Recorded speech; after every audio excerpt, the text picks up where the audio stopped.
Bonjour, voilà donc je suis fête et cérémonie chic. Alors donc je fais cette vidéo pour attirer votre attention et je vais m'adresser particulièrement à mes frères africains parce que je sais que c'est très souvent chez nous où nous organisons des événements en suivant la mode mal organisée, mal faite. C'est-à-dire que nous voyons souvent des prestations qui se font et nous ne savons pas pourquoi elles sont faites et nous copions tout simplement. Et puis après, ça devient la mode. Et puis, on a l'habitude de pratiquer et on ne se rend pas compte qu'aux yeux du monde entier, on passe pour des apprentis, pour des gens qui font du n'importe quoi, pour des gens qui ne sont pas organisés dans les événements qu'ils mettent en place. Alors, moi j'attire l'attention de beaucoup de mes frères africains. Maintenant, en Europe, on rencontre aussi des personnes qui n'ont pas cette possibilité de connaître. Mais par contre, ils vont quand même, avant de débuter un événement, s'entourer des conseils. Donc, ils vont venir vers des prestataires pour avoir le conseil. Mais nous, en Afrique, on ne va pas avec des prestataires pour demander le conseil parce qu'on a l'impression que, puisque la fête du voisin était comme ça, c'était déjà parfait. Donc, le beau nous attire. Tout ce qui est beau n'est pas bien fait, ne suit pas les codes. Ce n'est pas parce que c'est bien aligné que c'est parfait et que c'est comme ça que ça se fait. Quelque part, il faut s'entourer des gens qui connaissent pour poser la question et peut-être à travers votre acte, votre geste, d'autres pourront aussi faire autrement. Arrêtez de copier parce que vous avez assisté à une foire, à certaines cérémonies et quand vous faites vos événements chez vous, vous les organisez comme si vous faites des foires. Une foire n'est pas un mariage. Si vous assistez par exemple à un enterrement où on a eu à pratiquer certains actes, certaines prestations, c'était vraiment par rapport à cet événement-là. Mais par contre, la prestation pour un deuil n'est pas la prestation pour un anniversaire. Alors, il faut savoir se dire qu'il y a une lecture de vie qui existe.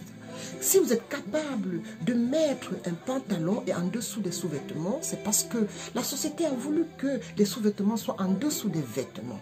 Mais si vous, parce que vous avez trouvé que c'était beau ailleurs, parce que l'autre, le borgne, celui qui ne savait pas que ça ne se fait pas l'affaire, et que vous venez répéter derrière, vous ne vous rendez pas compte comment est-ce que vous présentez l'image de notre continent comme si on était dans des prestations à la va-vite, sans connaissance, sans pratique. Apprenons, apprenons. Entourez-vous vraiment des prestataires, des gens qui peuvent vous apporter le conseil. Qu'est-ce qui se fait, qu'est-ce qui ne se fait pas? La différence que nous avons avec l'Occident, c'est que quand ils ne savent pas, ils demandent. Nous, quand on ne sait pas, on fait parce qu'on a copié. Et on ne veut pas s'améliorer. Et on ne veut pas changer. Donc, cette vidéo, c'est pour vous. Parce qu'à un moment donné, moi, en tant que prestataire, quand je fais la lecture des événements dans mon continent, je me dis, pourquoi est-ce que c'est possible?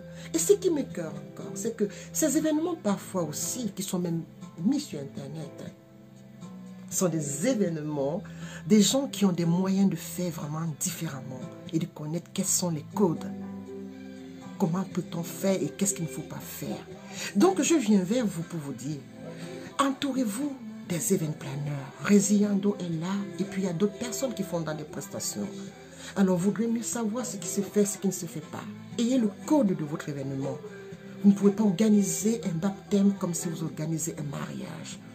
C'est pour ça que quand vous avez affaire à un événement planeur, quand vous organisez un événement, vous commencez par poser la question, à vous renseigner.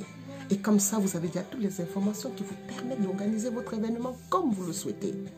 Vous ne me direz pas que quand vous voulez construire une maison, vous commencez d'abord par mettre le toit, vous commencez d'abord par faire la fondation.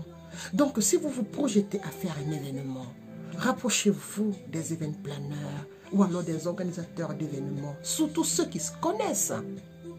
Surtout ceux qui ont une connaissance de ce qu'ils font. Parce que je sais que nous, on organise des événements sur le tas. Et puis on ne sait pas quels sont les codes. Et puis on a des dressages de table avec des couverts à tort et à travers. On a des chaises qui sont mises n'importe comment. Et puis on a des décorations qui ne ressemblent en rien. La décoration que nous voulons tout simplement. Pourquoi? Parce que quand nous copions mal.